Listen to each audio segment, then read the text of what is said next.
bazebo ne bajja omugamba mutya Esimiyobo MC Prince Ivo kansubire bitambulya ddala bulungi nnyo Kachumbali TV kona mukadao subscribing ebintu binyumire ddala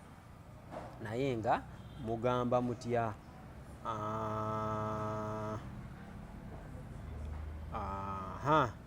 okay ndino omukulu Sky Soldier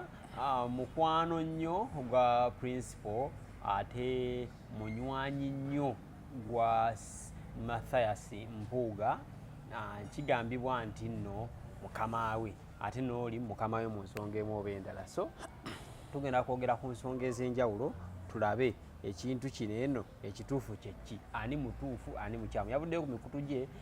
n'agamba abavuma Mpuuga kyemukola kikyamu awo tugenda otandikira Mpuuga alina kyagatta ku kibiina oba alina kyakosa ku kibiina Bobi Wine yandikoze eki nga munywanyi we bwamumanyi nnyo jjo mwawulidde omukulu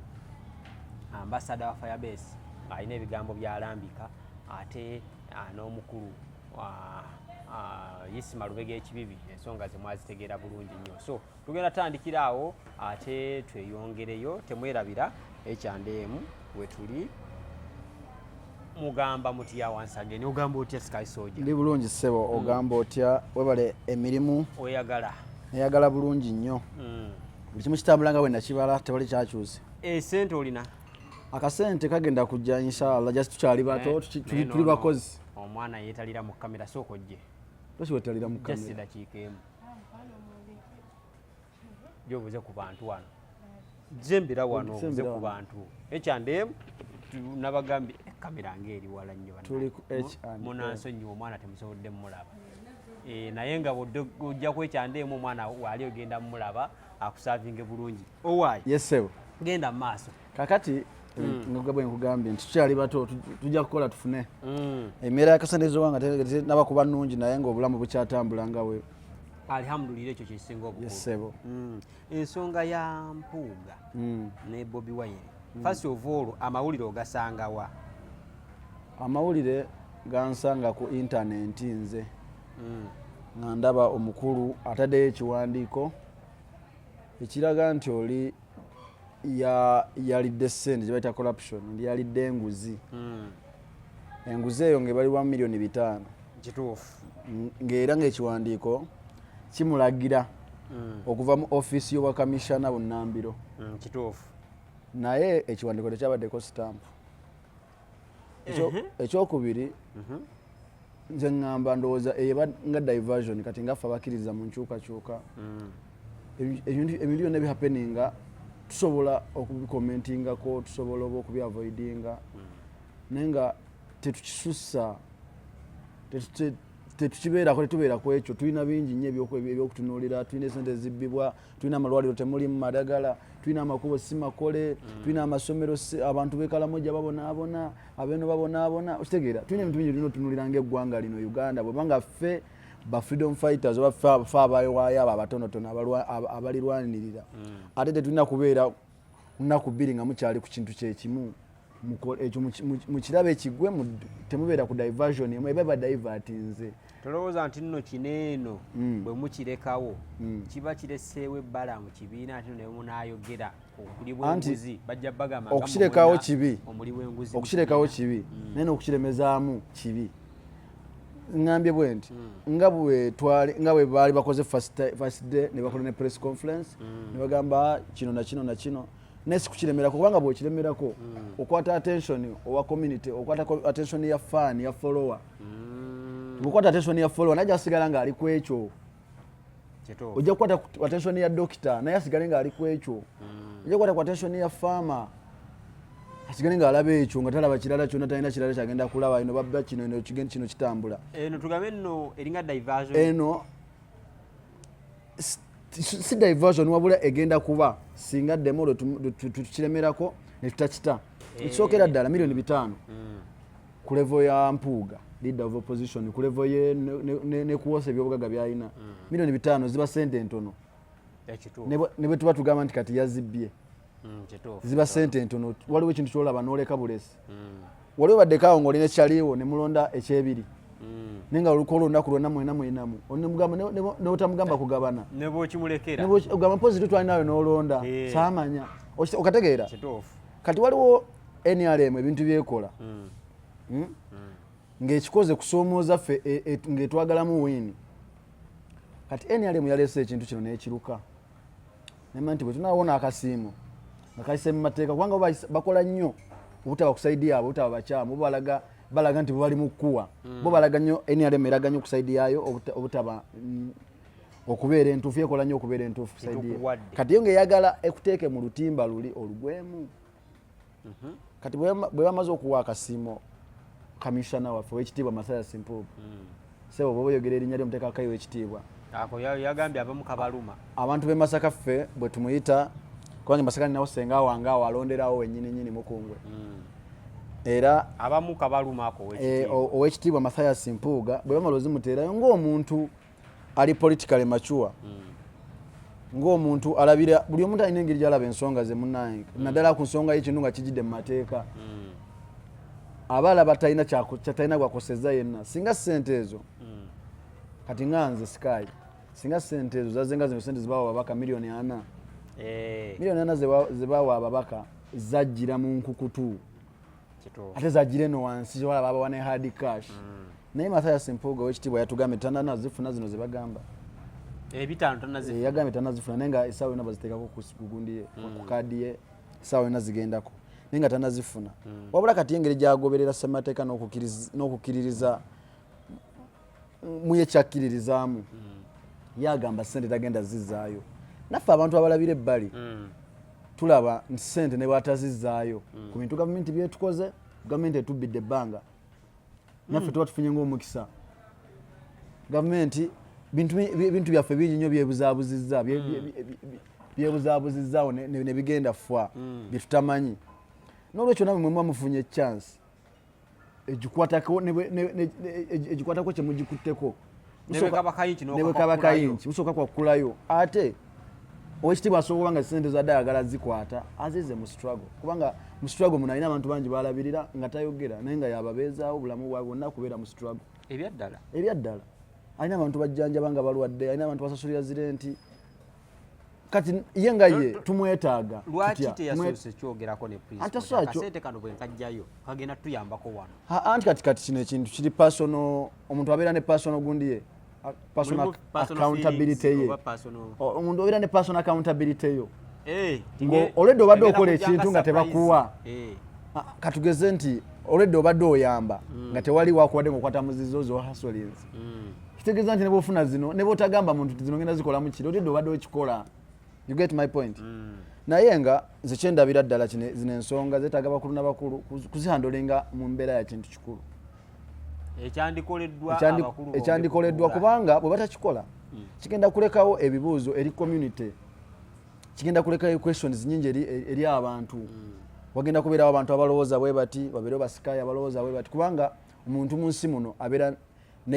n'empagi ze abantu standard pillars zitamuvaako kati nganze nina mikwano gyange besivaamu ne bwaba akoze ensobi nagirabidde ddala nga saamuvaamu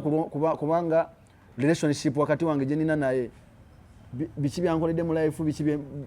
mu life tubaddemu tutya experience zetuba tulina mu life ng'olaba temusobola kwetalwa nsonga ntono eyo nga musobola gihandolinga neeyita ne mukwasaganya obulamu obulala obubatwala mu maaso. Kino tekigenda kujja Mpuuga mwene yo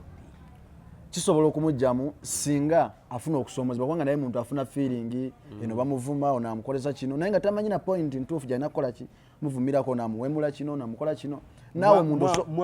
abamwemulambu ate ffe tukubiriza abantu obutawemula bakulembeze kubanga ffe tetudiringa n'abantu bali indiscipline ffe tukubiriza abantu era ntwala n'omukisa guno Kachumbali TV ogamba abantu nti munange temuvoola bakulembeze baffe temuvoola bw'oba oyogera lwonna tukozesa lulimi luvoola kubanga in the end of the day Mpuuga ye mukulembeze waffe Mpuuga ye deputy president waffe mu NUP in the end of the day naye gwe tokozesa ekyo kutyobola kitiibwa kya muntu kubanga abamu balina abafunyizeewo opportunity nga baagala ebifo oluusi byalimu ekifo kyebifo kitegeera nga bagenda kukozesa ekyo nga bajje nga bavuma ng'ate nga balaga nti Bobi abatumye ate nga oluusi President Bobi sabatumye nga bo bakozesa olw'okuba oli omulala you get njagala ensonga eno abantu bagikwate kintu kikulu ate bagikwate mpola mpola si kubuguma. Lwaki Bobi Wine alemezaamu nsonga ye lwaki alemezaamu? Lwaki alemezaamu? Ye kati muzadde ye alemezaamu okugunjula omwana nga bwagamba naye sometimes waliwo bwogamba omwana omulundi gumu nga yawulidde dda naye nga takunyega nga yawulidde dda yategedde buli kimu kyoyagala. Naye kati nga bwomanya abantu balina feelings za njawulo, buli muntu alina feelings za njawulo. Waliwo omwana gw'oboggolera n'adduka ewaka, waliwo gw'oboggolera n'asirika busirisi, one gw'oboggolera n'agamba n'azikwama yagamba tulwane n'akuwanikira. Kati abantu balimu ebika, kati abantu balina endowooza. Nze ndowooza ekintu ekyo kubanga side emu egamba nti Mpuuga yeetonde, ate waliwo ne side ya Mpuuga naye egamba Mpuuga teweetonda. N'olwekyo ekintu ekyo nze mbadde nkiraba tulina okukikwata respective way. Nze soogera on behalf of my leaders, njogera on behalf of my fellow foot soldiers and on behalf of me and my fellow youths nti business ensonga fenga ffe zisobola tusuula awabi bafoot soldier tutya osobola okuvuma omuntu oba n'omuwemula olw'okuba ensonga gy'otamanyi, naye in the end of the day kati nga ffe abantu abakyagatta obulaba tukyagatta life, in the end of the day ng'omuntu oyo alina okubeererawo. Omuntu oyo ng'alina wagenda okusanga akuyambe. Ffe batusiba abasajja be batujja mu makomera, so omusajja Mpuuga yatweyimirira mu court martial bwe baali batusibye ebyekalangala. Mpuuga ne balidazi baffe abalala be bajja ne batweyimirira, balidazi baffe be batweyimirira omuli n'Empuuga. Kati munnange omuntu ayinza obutakuyamba kukuwaayo kyakuli oba kukuwaayo 15,000 naye ate munnange n'abaako kyakulifitingira mu life yo oba mu bulamu bwo ng'omuntu, oba n'abaako kyali kukyusa ne bitaba leero ne bitaba nkya, ne in the end of the day ng'alina munnange. Nze jesi kye ŋŋamba tubeere bakakkamu, tumanye omulamu gwaffe omutuufu, tumanye ensonga enkulu gye twagala. Omanyi bw'oba omanyi nnyo omulamu gwo gw'oyagala tobeera diverted nnyo, kubanga bw'oba omanyi nti kati ngenda keera, kubanga waliwo omuntu aliyo nga ye mulonzi nga ye kyagatta ku ggwanga kuno kalulu ng'ebirala byonna tomulaba, nga waliwo oli nga ye agenda kukola byonna nga kati nganze 2021 saalonda naye nakola everything kye nali nsobola nate nze saalonda. Kati munnange tugenda kudivertinga abantu abamu tubateeke ku side endala kubanga buli mwalina engeri gy'alamu ebintu bye ate gy'otasobola mukaka ti munnange ngwe ensonga zirabe bwoti. Senga Mpuuga alekulira n'ava ne mu kibiina ky'NUP ani akosebwa? Side bbiri zikosebwa. Omanyi lwaki? Nze saagala kugamba nti side emu yeekosebwa. Mpuuga bw'ava mu NUP akosebwa ng'omuntu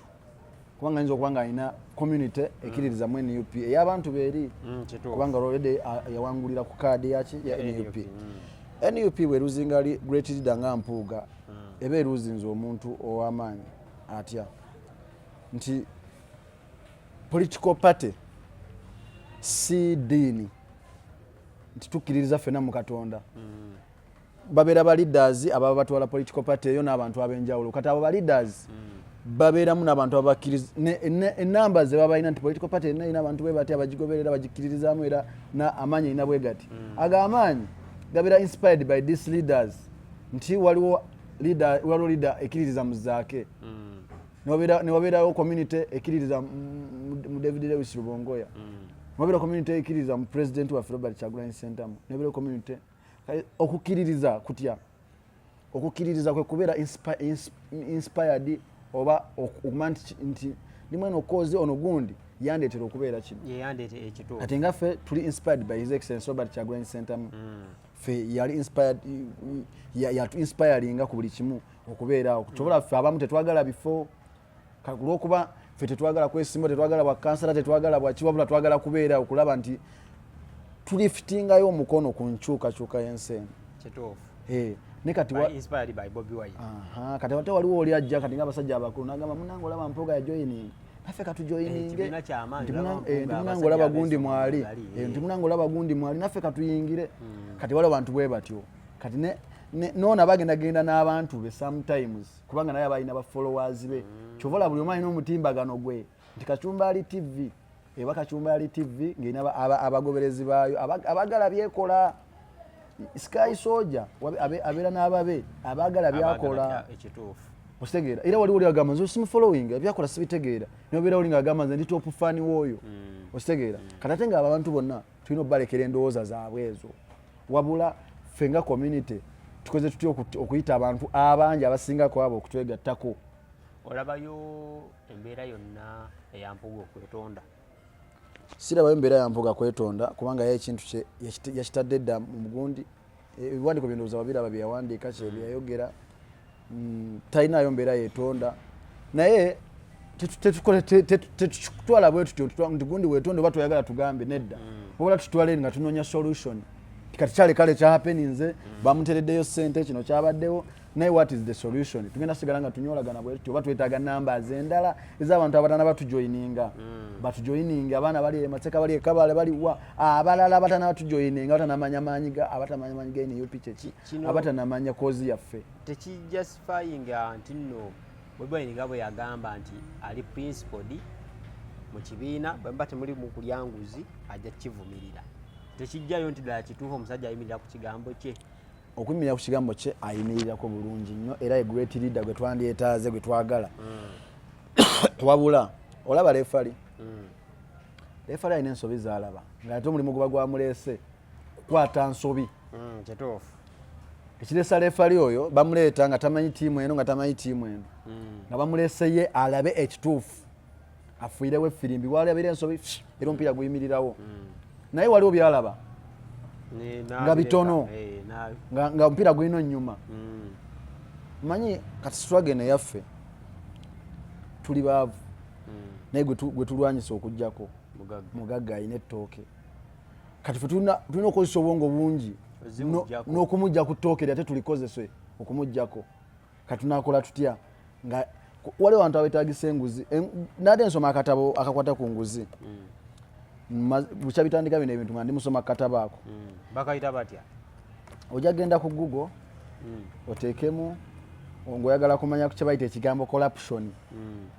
omanye ebirungi ebikirimu n'ebibi ebikirimu osoma bibi byonna n'ebirungi byonna n'obisoma n'olaba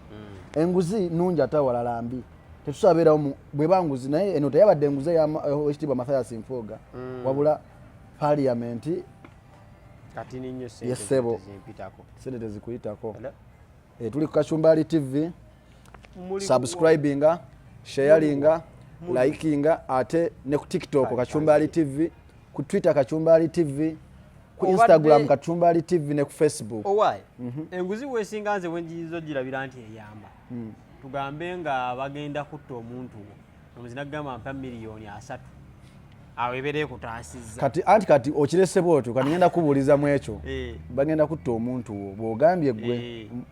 n'ogamba nimba miliyoni 3 bamulekete bamutta kati okiraba nti bwe baba bagenda omutta okiraba nti badde bagenda mutta ogwolaba obulabi nate waliwo ekijja nga kiri physical naye nga kyetaagamu enguzi nti twagala kujjako Museveni twagala kuhakinga namba ye y'essimu nti tulina kukolagana na kirina we ali ku State House kirina oyo tosobola ngeri gy'omuconfusinga nga tomuwadde ssente ne bw'omusuubiza nsi n'eggulu osobola kumwokyayo kubanga olaba ffe twalaba firimu ya Yesu okumukwata lwennyini olunaku lwe baamulya baamala kuteekamu nguzi ate nga olwedde Katonda yali yamuwaayo naye nkugambye no era bamala teekamu nguzi ate nga baali basobola okumufuna nga tebataddeemu nguzi yonna nga tebanagwe bayiseemu wabula enguzi sometimes eyambako emirimu ate egaininga experience ffe twali tugenda kimanya nti owa parliament wayo n'akasiimo naye kati bwe bayakawadde ne tulaba nti tugamba etuyambe ekawadde n'owaffe kubanga bandigambye tugenda kawaanita amonge ng'akasiimo ebbanga lyabadde speaker okategeera naye kati bakigezeseza ku waffe wala bakigezeseza baagala kulaba reaction yaffe omuntu yenna gw'ovuganya oba omuntu yenna gw'oli naye nga mulina embiranye gye muyina aba ayagala amanye weakness yo eri luddawa oba olw'okuba senga omukulu yamugambe nti nno kituufu ebitaano babimpadde naye ngenda kuzzaako mu kibiina like oba 25%. Omukulu yandigambye kisoke kale awo obutalippana obutazza muzigo oba kyekyavuddeko obuzibu eno ensonga munange nagambe nga byabakulembeze buli omu alina bwabirabamu nenga fa babirabire ebbali tugamba nsonga ntono nnyo era fe abamu Mpuuga tetumwinaako buzibu n'obumu ali ebitaano bye si kubirya kubanga alina sente zisingako ebyo ebitaano kati katudescribing ne miliyoni ebitaano ffe tetuzirina saa zino nyingi kunze nnyo era bwe bazimpa nsobola n'okugwa eddalu nyingi nnyo kunze naye ku levo ya Mpuuga ne bwagula emmotoka tezimuteerako namba plate kubanga jagula motoka nga ya bitaano biggwewo katezigenda kumuteerako misolo na namba plate kitegeera naye ate ekintu ekyo ekitono mukireka nekiyita entu nje bize kyogamba musigaze obumu ng'ekibiina tuzze tukola loosi nyingi mu kibiina awo nyingi nnyo abantu ne babasiba ne mwala nga mwakawaayo beyiro nga mwakawaayo miliyoni nga 2 eza beyiro ne badamu ne babakwata nga sente zo bazibye tebakyazizza loosi yonna tuzze tumukola tuzze tukola everything tuzze tukola buli kimu naye saagala tufiirwe leader saagala tufiirwe omuntu ng'oyo abadde agende bugenzi awatali nsonga y'amaanyi eraga kubanga abantu bazze bali enguzi ate waliwo abagirya broad daylight n'agirya n'akomawo mu mmwe ate nga temwategedde naye nga yagiridde naye katatono tufune n'omukisa tufuna n'omwekwaza ntumugamba munnange Mpuuga labirira abaana b'abasibe bakwokya ne ku ssente naye abantu ekyo tebagala kitunuulira bo baagala kutunuulira omanyi wane Uganda oyinza okuba nga wakola ebirungi 10 kiramba n'okolayo mistake moba mistake yo neekugwamu kubanga mu life abantu tetukola mistake ze zitugwamu mu mirimu gye tutambulira ne mu haso ze tubeeramu ng'abasajja ng'abantu kati mistake ze zitugwamu nogamba yadde nga mistake mu bantu bagirabe bwe bati naye abantu balina okuappreciatinga n'ebirungi by'ozookola nga gwe omuntu ate banabalaba kibi basooke balabe ne ku birungi by'ozookola by'okoledde ensi kubanga abantu abamu ebirungi babiraba ate ngoma zoffa so abavuma Mpuuga nga temunaba muvuma musooke mulabe ne ku birungi byakoledde ekibiina nga ye byakoze kuva weyabeerera mweyo siiti oba kuva weyabeerera ekyo ekifo nakati n'olw'ebigambo ebyo abantu mbasaba okubeera bakakkamu kubeera mudde ku mulamwa gwammwe omutuufu mumanye omulabe waffe yaani manye ani gwe tulwanyisa manye ani akola kino ani atuusaako obulabe ani mulabe waffe kubanga ne bona okola otya in the end of the day ye mulabe waffe ate nze nakugamba Museveni bw'ajja n'agulirira liida wange sinyigira liida nyigira Museveni lwaki noono waffe gwe tulina naye amugulirira ayagala mutujjako tegeeza tunyigire parliament yamwadde ebitaano kyenabagambye nakoze post jo ne mbagamba sente baazimuwadde constitutional awulidde nga tali mumativu anyigire parliament oba agendeko mu kooti ateekeko emigulunya ffe nti sente ze mwawadde ono zadde zaaki kubanga yadde mateeka kituufu otegeera n'olw'ensonga eyo Bannamasaka Mpuuga musajja waffe ow'ekitiibwa Mpuuga talina buzibu talina tabu abakirabye obubi abakozesa vulgar language abakozesa ebigambo ebitali simuvuddeemu nakugambye tetuli mu ddiini titukkiririza mu Katonda byetumanyi ne byetutamanyi buli omu alina ekintu kyalaba wensalawo okusula enjala ng'abalala balidde nga ze kyenasazeewo naye tewali sirabangayo muntu anyigira lwaki leero wasuza enjala nga ffe twalidde emmere waliwo ensalawo okulya abalala ne batalya waliwo ensalawo obutali okitegeera omuntu olina feelings okubanga nga bwe nagambye in the end of the day olina okumanya abantu b'oconnectinga nabo abantu b'oli nabo abantu b'okwasaganya nabo emirimu so principal tomuvuddeemu naye oli ku side ya Mpuuga principal simuvuddeemu naye ndi ku side ekakkanya abantu ndi ku side egamba nti okuwemula kubi ndi ku side evumirira vulgar language abakozesa ebigambo ebivoola bonna nga bavuma wabula bw'oba oyagala kuwaayo okuleeta point yono oba onchallenginga kamu nganze bwenzize ng'oli mukakkamu onchallenginge mu bigambo butereevu yessebo n'olw'ensonga eyo tujja sukakaawo beere bulungi tubadde ku Kachumbali TV banange nzikiriza ssebo ntumireko mugagga wange Dr. Muganga owa Victoria University mugaggawo yaleese akapya katya